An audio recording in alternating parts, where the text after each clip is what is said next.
Bum, bum, bum, bum. Well, I understand it takes about 10 seconds for the YouTube feed to kick in, so I don't want you to miss anything. Because today, well, let me tell you, today is one of the best days ever. At least you made it to Coffee with Scott Adams, and that is a strong, strong start. And what is this? The best thing of all time.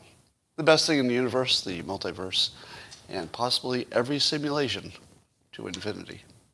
And how do you make it even better? You just need a cup or a mug or a glass of Tiger, chalice, stein, canteen, jug, flask, vessel of any kind. Fill with your favorite liquid. I like coffee. Science has now proven that the simultaneous sip will boost your immune response. Oh, it will. And it's going to happen right now. Are you ready? Go. Oh, yeah. I feel even the vaccination is being destroyed by this coffee. Not just the coronavirus, the vaccination itself. Yeah, that's how powerful coffee is.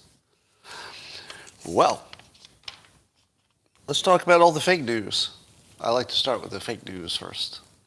We got fake news from CNN and a little more fake news from Fox News. Let's see who's the fakest. CNN has the following headline. Texas school administrator told teachers to include Holocaust books with, quote, opposing views when explaining the new state law. What? That's the headline. There's some school where the administrator said, you know, you're going to need a second opinion on this whole Holocaust situation. Now, does that sound like real news? Do you think this really happened? It's a headline. It's on CNN. Do you think it really happened? Sort of. Sort of, but in a fake news way it happened. Here's what actually happened. The administrator was discussing that you always have to have books on both points of every issue. That's it. That's the story. That the story is you need books that represent both sides of every issue. Then somebody said, well, what about the Holocaust? And the administrator had to explain the policy. And the policy is you need an opposing view of the Holocaust. Now, there's one issue which is how did he answer the question, right? There was somebody who just answered the question, and I think he answered the question by saying they don't allow exceptions. It's not really his fault. The way the headline is writing it like there's a school administrator who's not so sure about the Holocaust. That's not happening. It's just somebody who didn't know how to explain to people that there weren't any exceptions. You have to have the opposing view. Now, I would argue that the Holocaust is one thing, there are probably a few others, in which an opposing view cannot be expressed. And shouldn't be, probably, because it's a psychological pillar of the Israeli nation, very important to Jewish people and Jewish supporters all over the world. And I would say that the narrative of the Holocaust, exactly the way it is, has a use that goes beyond information and knowledge. It becomes almost a physical asset because it protects Israel. I mean, it's part of their defense. So I don't think that you should necessarily question something that has turned from an idea into a physical reality, if that physical reality is keeping people safe. I mean, I'm not sure you treat an idea the same as a physical reality that came from an idea. Now, it's dangerous. It's dangerous to have something you can't question, just generally speaking. But, just in the same way I would argue that we should all have free speech, I would argue with that. Right? We should all have free speech. No argument. But do I think you should say the N-word if you're not black? No. No. Because that word isn't like other words. To imagine that every word is like every other word is just not realistic. Right? That word has translated into the physical world, right? It's so palpable. It's not even really a word or a concept anymore. It's more like a physical object. I'm being a little hyperbolic here. But you can't treat all the words the same. That's not the real world.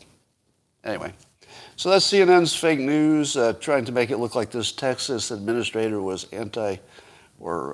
pro-Holocaust or something. And it was just somebody trying to explain a rule that didn't handle exceptions. How about Fox News? How are they doing? Well, they ran an opinion piece by Senator Marco Rubio. Now, keep in mind, this is not Fox News' opinion, but they put it on their website. So whatever Rubio says here, they have to take a little bit of, tangential responsibility. And this is what they say, Senator Rubio says. He says, for weeks, rumors have swirled in Washington about President Joe Biden's climate czar, John Kerry, and his opposition to taking concrete action against the Chinese Communist Party's use of slave labor. So John Kerry's he's not going hard against China for their slave labor. And Rubio goes on, he says, now we may have an answer about his reluctance to take action. According to a new report, Kerry and his wife have at least $1 million invested in a Chinese investment group called Hill House, and I guess they have some, and then that group has some connections to some slave labor. But what Kerry invested in was not the company that does the slave labor, but rather a group that invests in companies in general, including at least one involved in slave labor, allegedly. Now, do I have to do a Dr. Evil impression to tell you what's wrong with this story? Can anybody do the impression in the comments? You know where I'm going, right? So I just, Googled the net worth of John Kerry. It's $250 million. He has a net worth of $250 million. Do you think he cares about $1 million? That's 1/250th of his net wealth. Do you think he even knew? Do you think he was even aware that he had an investment, which would be tiny in his case, in a company that also had investments in another company that was slave labor? I mean, you could argue he should have zero money in China, and I would argue that too. He should have zero money in China. But $1 million? You think John Kerry's going to throw the United States under the bus for $1 million because he's a Democrat and you don't like him? I don't think so. I mean, he might be throwing the United States under the bus. He might be making bad decisions. That's a separate question. I'm just saying, if you think that a guy with $250 million is making decisions about the world because of the fate of his $1 million that he can move anytime he wants, he's not. That's fake news. There's no way that's influencing his decisions. I'm not defending Kerry, right? I do not think the Biden administration is exactly nailing it when it comes to China. So I'm a critic of how they handle China, but this criticism doesn't make sense. This is a criticism you could only make if you've never been rich. Let me be blunt. I'm not even sure I would be influenced by $1 million investment, right? And I don't have $250 million. So I don't think this is fair. Glenn says you're completely wrong. I'm sorry. Well, now I'm thrown. I had this argument. I thought it made sense. I was just looking at the numbers and using my own personal experience. But now Glenn says I'm wrong. Well, now I'm rethinking everything. Glenn, you have thrown me for a loop. Here I thought I was making a little bit of sense, but Glenn comes in. Nope, you're wrong. Wow, I'm just going to quit. Give up, I give up. Glenn, QED, you win. Well, the hashtag bare shelves Biden is going around. Apparently, somebody paged bare shelves Biden at an airport. There's a video of the page paging bare shelves Biden, bare shelves Biden. That's pretty funny. Here's my problem with Trump's current approach to running for re-election, one assumes. And it goes like this. What would Trump have to do to win re-election? Just show up and be quiet, right? Just show up, don't make any trouble, and just say, look at what I did on the border, look what I did in various places, and then just compare it. If you want more of what I did, vote for me. If you want more of what Biden's giving you, vote for him. I don't know how he could lose, right? How could he possibly lose? But on the other hand, asking Trump to not be Trump, is that fair? Is it realistic? Yeah. I don't think there's any chance he's going to change his technique. But the technique that was 100% right for the first election, I think is 100% wrong for the second one. What do you think? Because the being provocative and being, you know, more extreme than even his base really worked on the first election. But now we look at, we can look at his track record as a president, which is completely different, right? When he was running for president, he didn't have any track record, and he was a newbie to politics in a sense. But now he has a track record. Just compare it. Just compare your statistics to Biden and say, what do you think? That's all he has to do to win, I think. I mean, he has to be interesting and have good opinions and stuff, not make mistakes. But he can do all that. Now, I guess I'm wasting my breath because, Trump's going to be Trump, and I'm not even sure you'd want that to change, would you? I mean, I always feel silly giving advice to somebody who's more successful. Doesn't it sound like a little bit absurd? Like, if I could have run for president and gotten the job like Trump did, well, maybe I should give him some advice. But I didn't make it all the way to the presidency. I didn't try, but I imagine I wouldn't have succeeded. He did. So it always feels a little, arrogant or something to give advice to somebody who clearly knows how to do stuff better than you do, at least better than I do. But at this point, it does look like a gigantic, glaring mistake. We'll see if that changes. So a report from an ICU doctor that said it was statistically impossible for this doctor to see in the ICU what the doctor is saying. I believe it was a woman who was saying that there's just a whole bunch of people coming in with vaccination-related side effects, like really bad ones, devastatingly life-changing bad effects. Now, the doctor says, how is it possible statistically that if the vaccinations are as safe as you say, how is it possible that my ICU is seeing all these damaged people after vaccinations? So the doctor makes the case that statistics, schmamistics, if one doctor is seeing all these problems, it is statistically impossible for it to be coincidence. What do you think? What do you think? Statistically impossible that one doctor could see all these vaccination-related injuries. Anybody? Coincidence? Well, that would be a pretty big coincidence, says the doctor. What? Nobody's going to agree with the doctor? This is a doctor. Personal experience. It matters. All right, you're all too smart. You're all too smart. Yes, in a situation in which you have many, many hospitals and many, many ICUs and many, many people getting vaccinated, what are the odds that at least one of the ICUs will get a whole bunch of people that seem to have vaccination bad side effects? What are the odds that one ICU would have that? Thank you. The odds are exactly 100%. There's a 100% chance that at least one ICU would have this experience.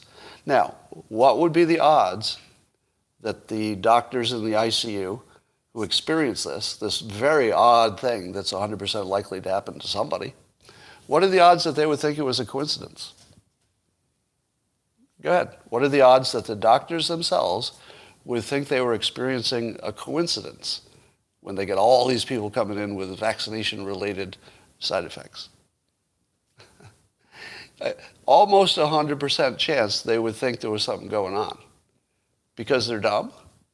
Because they are not good at statistics? No. They should feel exactly the way they do feel, which is, I imagine, I can't read their minds, but I imagine if you had that experience, you'd say, whoa, red flag, I better tell people. Is that the right decision? Whoa, red flag, I better tell everybody? Yes. If you're in the ICU and you see person after person with huge problems for one cause, yes, go public right away. But just remember, there's a 100% chance this had to happen by coincidence. There's a 100% chance that some ICU would have a weird outcome, and they'd want you to know, and they should. They should. We're going to talk about VAERS in a moment. So there's that. At the same time, I saw Dr. Jay Bhattacharya said there's a lot to learn from this graph, and he showed a graph that I think a lot of people with vaccinations are still getting infected. So he says, what is the argument for mandates? If people who are getting vaccinated are still getting infected, this doctor says, so what's the point for mandates if you're still getting infected? Does that question even make sense? How does that question make sense? The question doesn't even make sense. What does mandates have to do with this? The mandate is disconnected from this question. It's just a separate question. All right. So a number of people have told me that the government has, quote, moved the goalposts on vaccinations. How many of you think that the government has moved the goalposts? First they told you, oh, these vaccinations will stop you from getting infected. And then it turned into, whoa, maybe they don't stop you from getting infected. Maybe it just stops you from dying. So did they move the goalposts? I'm seeing lots of yeses, but some no's. That's not moving the goalpost. I mean, they said the goal is to vaccinate you so you don't get the vaccination. But now it's not. It's a different goal. Have they not moved the goalpost? Yeah, I'm seeing lots of yeses. They moved the goalpost. No, they didn't. How did you let me goad you into agreeing to that? Nobody moved any goalposts. The data changed. The data changed. What we thought we knew turned out to be wrong. So when the new data came in, did they move the goalpost? Or did they revise their plan as any reasonable person should when they have new data?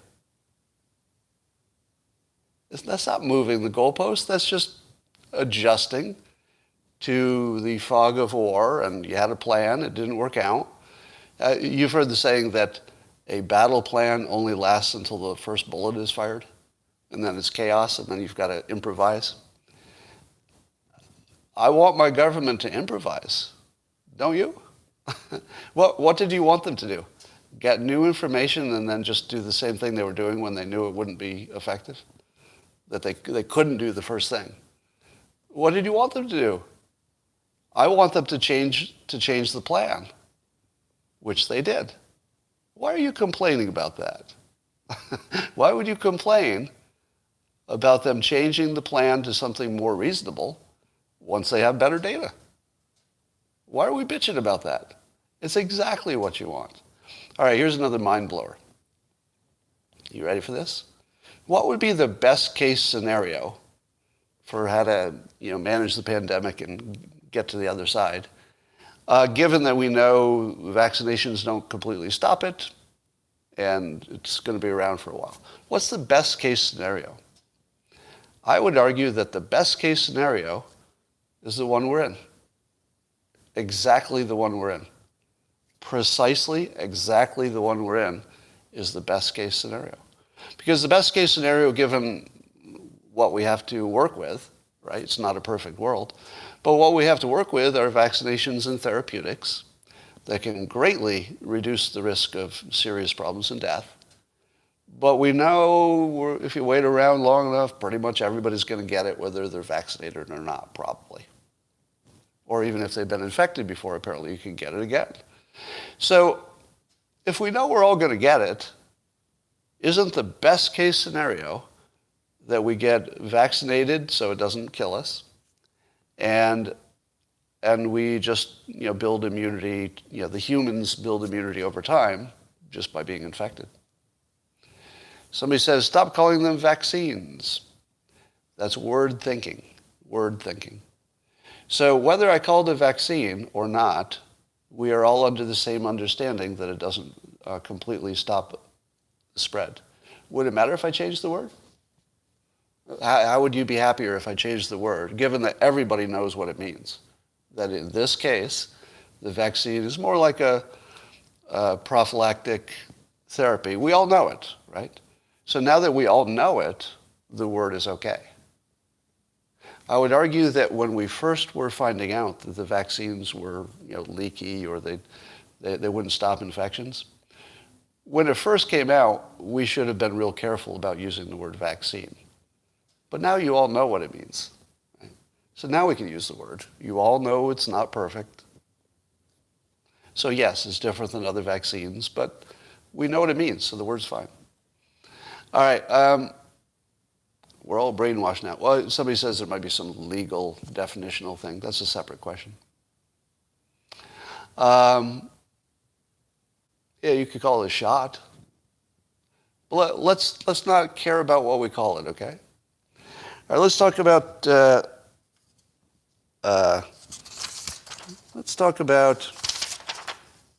Joe Rogan versus Sanjay Gupta.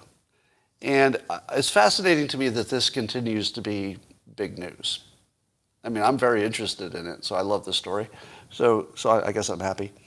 But what you saw after the Joe Rogan versus Sanjay Gupta interview is you saw something very much like when Sam Harris had me on his podcasts in, 20 whatever, talking about Trump. And I went on Sam Harris's broadcast. I thought I did well presenting my argument. And the people I talked to said, wow, you slayed him. You just demolished Sam Harris on his own show. Good job. You just made him look like a clown. And then I'd check online, and I would see the people who follow Sam Harris more than they are interested in me. And they said, man, Sam Harris just destroyed you in that interview. And they were equally certain that they had watched something in which I had been dismantled, whereas the people who were more likely to like me before that thought I dismantled him. Which really happened? I don't know. Apparently there are just two movies and they're both complete. I live in one of them, but I can't tell you the other movie's wrong. I don't know. I just know I'm in one of the other movies. I'm not in the other one. I can't see that movie. So with the Rogan versus Sanjay Gupta, we had almost exactly the same thing. We had, I'm seeing lots of people say, oh man, Joe Rogan demolished Sanjay Gupta. He just ripped him apart. That was great. Sanjay didn't have anything he could say to response. I didn't see that movie. What movie was that in? What movie did you see where Joe Rogan destroyed Sanjay Gupta? Did any of you see that? Was that the movie you saw? Because I didn't see it. I'm saying a yes. Sanjay hedged. So I'm just looking to see. All right, somebody's on to the right answer here. What I saw was Joe Rogan eviscerating CNN as a network for lying. That's what I saw. What did that have to do with Sanjay Gupta? I didn't see Rogan ever say that Sanjay Gupta called it horse medicine. Dr. Gupta never called it horse medicine. I don't think. He's not been accused of it. So when Sanjay was sort of put on the spot to defend CNN, did he do it? No, he didn't. I think my respect for Dr. Gupta, went up to another level. I already liked him. But I think he went up to another level because he didn't defend the network. He just didn't address it directly. Because it wasn't his problem. It was his employer's problem. It wasn't his. He didn't need to defend some problem he didn't cause. So he didn't defend it and let Joe Rogan's criticism stand. And that was exactly the right thing to do. I think that was ethically and communication-wise and on every other dimension. I think Sanjay Gupta handled that criticism of the network just right. Just right. But when they started talking about medicine, I'm sorry, but Sanjay Gupta showed that Joe had some big, big holes in his understanding of the odds of, what's the relative risk of one thing versus the other, and the fact that you can get reinfected if you have natural immunity too. There were some other things that Rogan didn't understand at the level that Sanjay Gupta did, statistically, not even medically, just about the statistics of things. So what I saw was Sanjay Gupta eviscerating Joe Rogan on the topic that Sanjay was there to talk about. But yes, Joe Rogan eviscerated Sanjay Gupta's network. But I don't think that was ever a debate. I think Sanjay just let that stand, as he should, as he should have. If he's being objective at all, he's just going to let that stand. All right, so that was my take. 2 movies.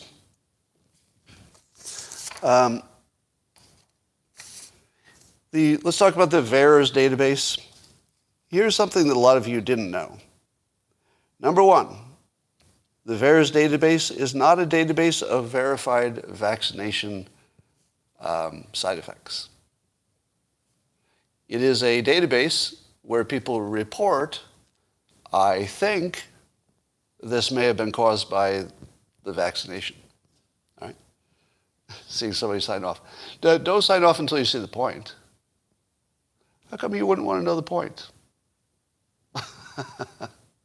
So the people who sign off before I finish the VAERS conversation, that is cognitive dissonance.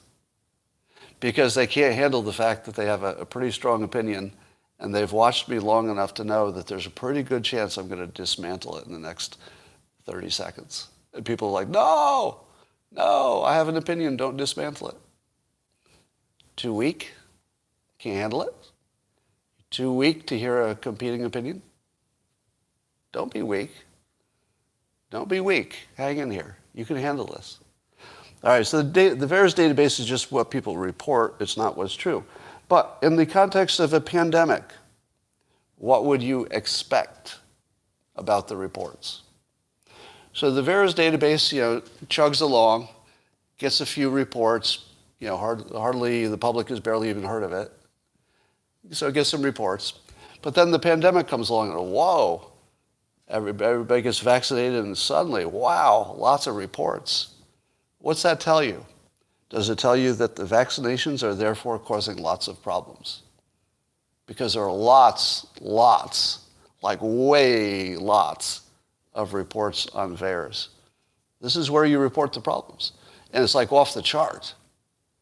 So what does that tell you? Does it tell you that there are probably a lot of problems with the vaccination? Is that how you interpret that? I'm watching the people on Locals commenting, and they might be a little bit more,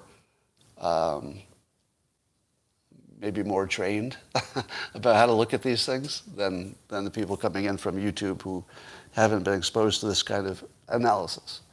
Here's what the VAERS database is measuring: mass hysteria. The VAERS database is not a database of how many people had vaccination side effects. It's not. It is a database that tries to be one where you report them without verification. But what it morphed into during the pandemic, and so what it is at the moment, and later it will probably not be that, but at the moment, It is only a database for capturing mass hysteria. Because there are so many people vaccinated, and in a big country, lots of people have just medical problems that they don't know where they came from. People say, wait a minute, I just got a lump, and last week I got vaccinated. Put it in the VAERS database. Right? Does everybody get that? That the VAERS database is only measuring mass hysteria. People worried that whatever problem they had came from the vaccination. Now, I want to say this as clearly as possible. I don't know if the vaccinations are hurting more people than we think. I don't know. How would I know? I just know that you can't tell anything by looking at the VAERS database in a pandemic in which everybody's talking about it. Because as soon as everybody's talking about the VAERS database and like the average person on Twitter knows exactly what it is, you didn't know that 2 years ago, did you? 2 years ago, had you ever heard of the VAERS database? No. That's why not many things are reported to it, because you never even heard of it. But now everybody knows about it. So if you have a sniffle 2 weeks after getting the vaccination, you're thinking, maybe I should put that in the VAERS database. Maybe. All right. So learn to tell a mass hysteria from data. You'll be in better shape. Here's the podcast I want to see, and therefore never will. I'd like to see Dr. Sanjay Gupta speaking with Alex Berenson, who was deplatformed on Twitter and other places, I think, because he made many claims that the experts said are a little too provocative and outside of science. That's my own judgment. I shouldn't give my own opinion of why he was deplatformed. So I'll just say he was. He was deplatformed for his pandemic-related opinions and data. I would love to see Sanjay Gupta talk to Alex Berenson, but I want it to be moderated by or fact-checked in real time by Andres Backhouse. I mention him all the time on my live stream. So in my experience, he's the most productive thinker when it comes to looking at data. He's got a PhD in economics, and it's sort of his thing. So whenever I get here's this study, and I think, I don't know, should I believe that study? I always shoot it over to him. About half the time, he comes back with, this study is garbage, and here's the reason. And he's almost always right, as far as I can tell. I mean, I'm not the one who can judge it, but it seems like it. So he usually gets the last word on a lot of these things. Now, let me ask you this. Have you ever seen that kind of setup for a podcast? Because I haven't. Usually what you see is an expert, a Sanjay Gupta, talking to a regular person who's the host of the podcast, let's say a Joe Rogan. How much can you learn when one expert talks to a non-expert on a podcast? Nothing. Nothing. That model just doesn't get you there. And in fact, I just told you, people watched that model and came away with completely different movies. Completely different movies. You have to put together a show that at least has a chance of producing one primary movie. In other words, one interpretation of what happened. And I think you could get there if you had two people who know what they're talking about. In this case, Alex Berenson, he's not a medical doctor, but he's one of the most famous critics, and he's done a super deep dive on his position. I'd like to see his super deep non-doctor take balanced against, Dr. Sanjay Gupta or somebody of, similar credibility. But I think, Gupta's got the communication skills on top of the knowledge. It could be a Dr. Drew, but somebody who has communication skills on top of medical expertise. And then have it moderated by somebody who does fact-checking in real time. Because most of these conversations are going to be, Alex claims X study tells him something, right? And then you need Andres to sit there and say, wait, that study has the following problems. And then you can evaluate, how much weight to put on that. So that's the podcast I want to see. I saw an opinion today. Was it in Epoch Times? Good publication. You should be following Epoch. I never know how to say that word. EPOCH. Tell me how to pronounce that. Epoch? Epoch? Or epoch? Epic? You're not all agreeing. You know what the word is. All right. And they had a report that an owner-operated independent truck drivers association warns that part of the problem, I don't know how big this is in relation to the whole problem, is the required drug and alcohol testing for truck drivers is, quote, a challenge for them.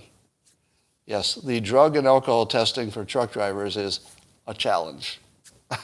You know who else it's a challenge for? Everybody, basically. There aren't too many people who aren't on drugs or alcohol. But I guess the testing itself is probably, takes time out of their effectiveness. So it might be that they don't want to get into a profession in which they would be tested. That's probably going to limit the number of people. It's time to get the Amish driving trucks. No, I know. The Amish don't like their modern technology, but they also don't do a lot of drugs or alcohol. If we could just get the Amish to be a little bit flexible on the vehicle part. Or how about your Mormons? Let's get some Mormon truck drivers in there. The ones who actually don't drink and don't do drugs. And I wonder if you could pay more if you had somebody who was guaranteed to be alcohol and drug-free. I feel like you could pay them more, couldn't you? Because it seems like your insurance costs would be lower if there was somebody you could demonstrate that you only hired people who were free of drugs and alcohol. So maybe you could pass that along to the drivers. Get a bunch of non-drug drivers, double their income. Maybe you get enough.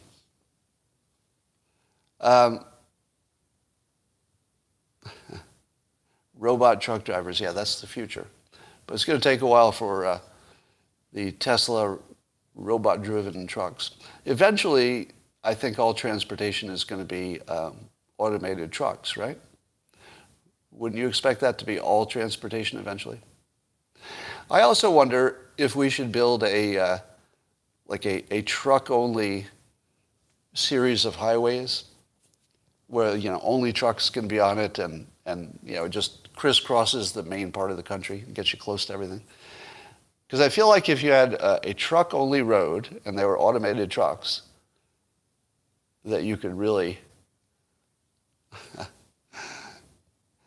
Dr. John... I saw an idiot on the comments, and I thought, who is this idiot? It's Dr. Johnson again.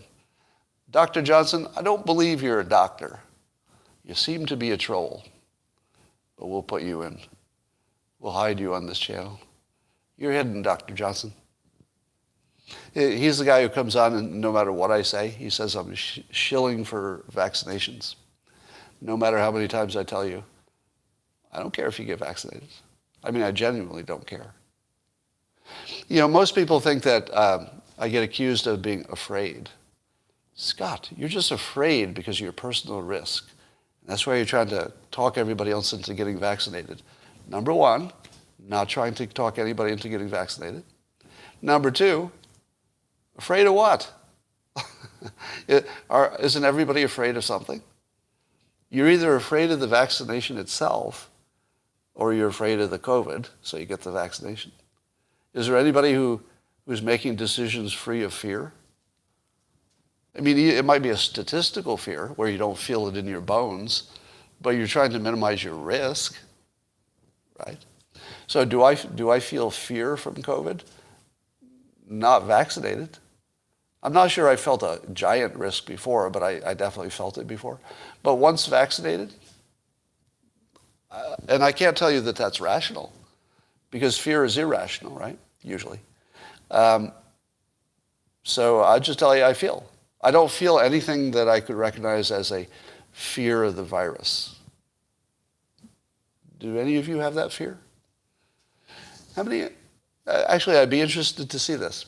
Tell me in the comments which one scares you the most, if you're scared at all. Is anybody afraid of the shot or afraid of the virus itself? Most people are going to say they're not afraid. That's what it looks like so far. Not afraid, no fear, Yeah. I do think some people have some fear, but I don't think it's a big part of the decision making, frankly. All right. I fear the vaccination, somebody says. But I think it's all fear-based.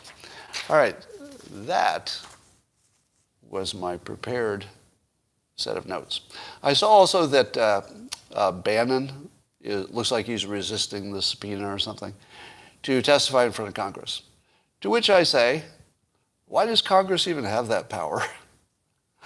Shouldn't testifying just be a legal thing, like if you have legal problems? Why should you be forced to testify to Congress? I'm not sure that even sounds like a free country, does it? Now, I guess people are not really penalized or they don't get jailed for refusing subpoenas to Congress. So we'll see if Bannon does. But I hope he doesn't.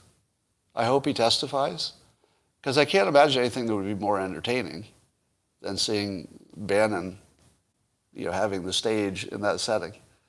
That would be fun to watch. So let's hope that happens. All right, what else is happening? Is there any stories I missed today?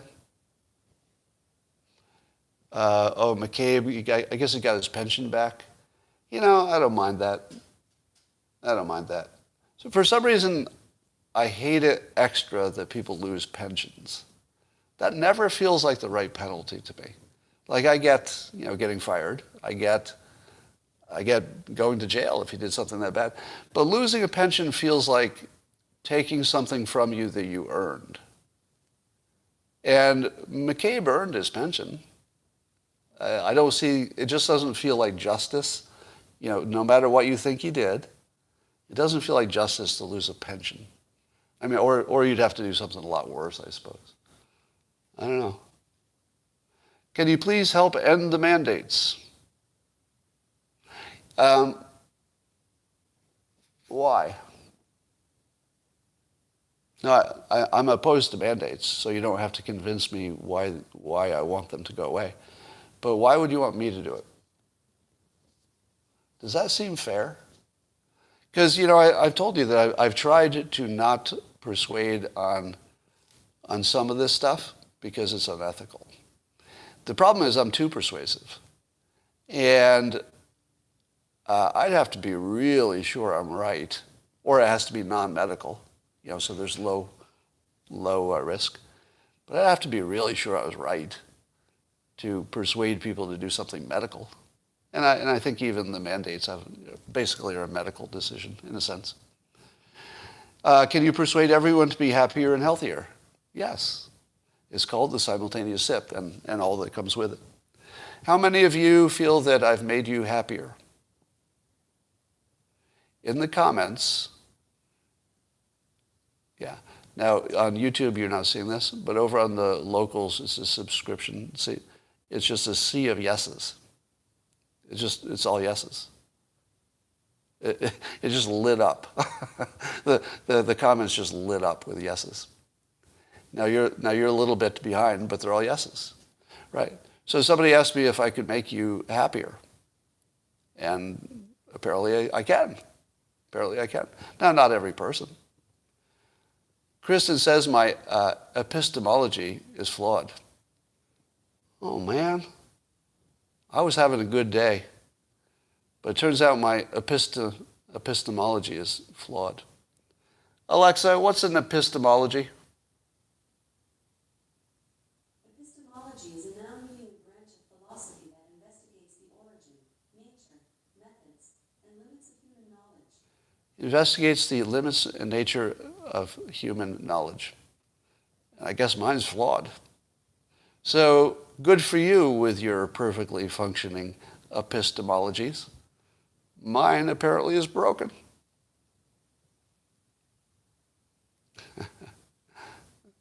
Yes, I did cause all of your devices with the same name to go off, but you have to admit it's funny. I did that intentionally. So those of you who have a device next to you, it just gave you the same answer that I got. Oh, how's Boo? So, can you believe that I'm involved in a genuine Schrodinger's cat situation? All right, dig this. So my cat gets a T-cell lymphoma diagnosis of cancer. She had an operation for an unrelated thing, but they tested and said, ooh, she also has this. But it was inconclusive. It was an indication that you could see if there's a lot of swelling, but also if it's this kind of cancer. Now, she just had an operation in the place that they took the sample. So was there also swelling and inflammation? Yes. So the indication, it could be cancer, or it could be, well, of course, it's just swelling here. That's why it looks that way. So they did another test, and it came back ambiguous. So they're going to do another test. So then they checked her for lumps and stuff and didn't find any. So I think we have 1 or 2 tests that indicate there's a good chance she has it, and at least a few tests that don't show it, but probably should have. But none of them are conclusive. So if you know what Schrodinger's cat refers to, it's a famous science/philosophy experiment where you put a live cat in a box. There's some kind of radioactive decaying thing that's truly random. And if it decays in one way, it'll trigger something that kills the cat. And if it goes another way, it doesn't. And the theory is that until you can observe what's happening inside the box with the cat, that the cat exists in a state of both alive and dead at the same time. Now, apparently, physics requires that to be true, because things don't harden into a definite thing until they're measured or observed. Why? Well, I don't know. Because we're a simulation. That's the only reason I can think of. We're a simulation. That's the only reason I can think of that things don't become real until you observe them. I mean, really? Give me the other reason that would be true. I don't think you can come up with one. To me, that's the strongest evidence that we're a simulated environment. The fact that things don't harden until they're observed or measured, because that's how you would build software. Because you wouldn't want the software to build a world just in case somebody saw it. Like the whole universe, just in case. No, you wouldn't do that. You would build things just in time. So when I dig a hole, there wouldn't actually be anything underneath the ground until I start digging, because that's the first time I can observe it. Right? So, pretty sure I had some point I was going to make there.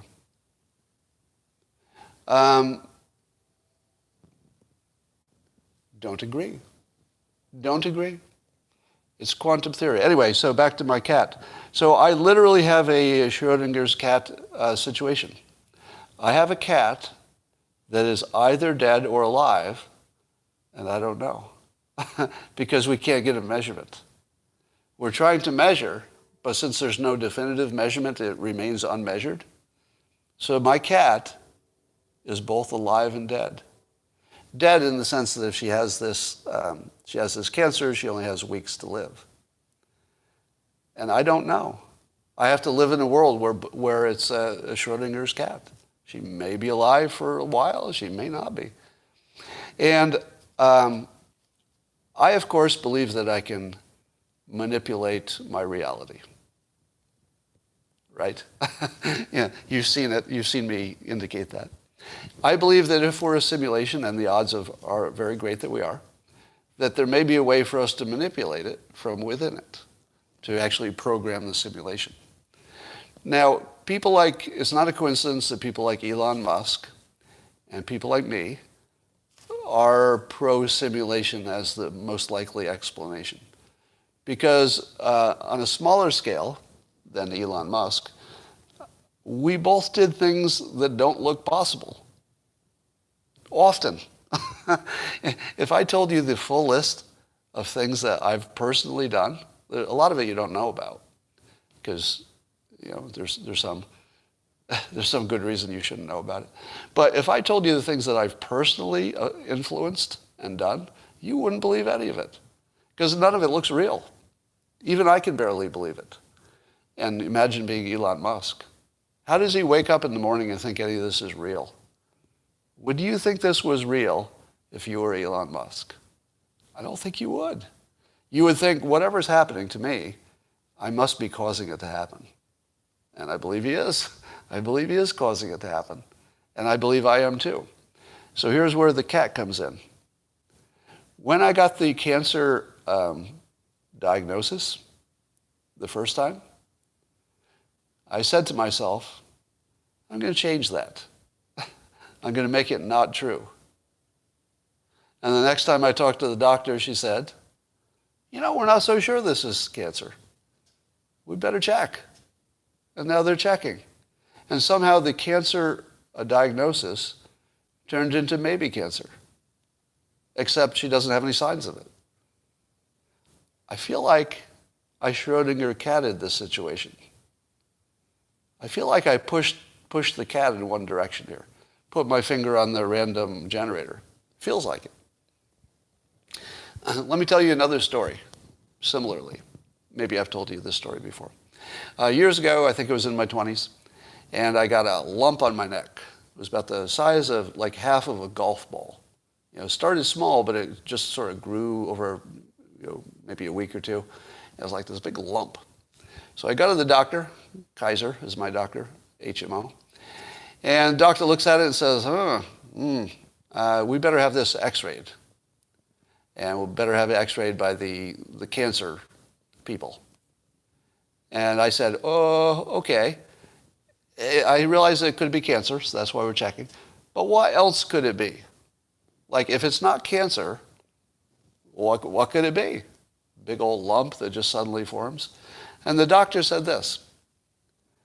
Doctor said, well, if it's not cancer, then we'll probably never know what it was. And it's, quote, just one of those things. Just one of those things that comes and goes, and you never know what caused it, and you might not even know what made it go away.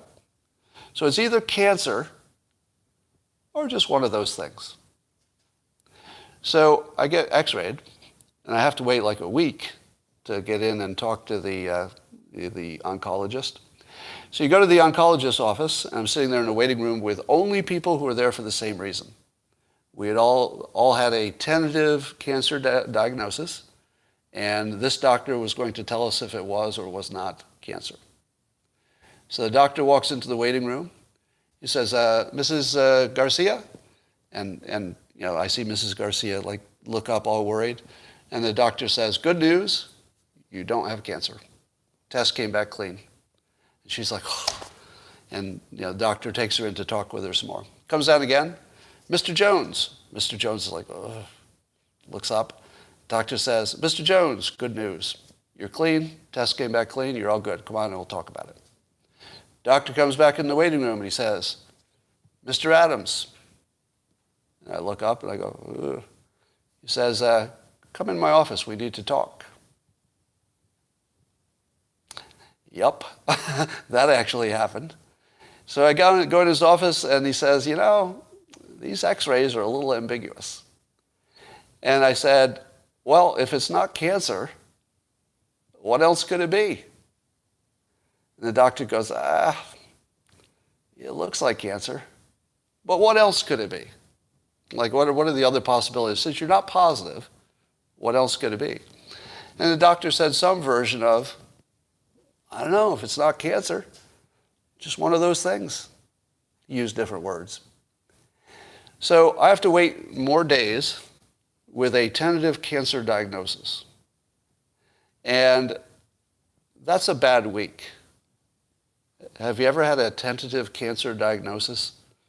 It's a bad week, waiting for that to come in. So finally they say, the only way we're going to know for sure is to take a sample of it, biopsy. And so we're going to make an appointment.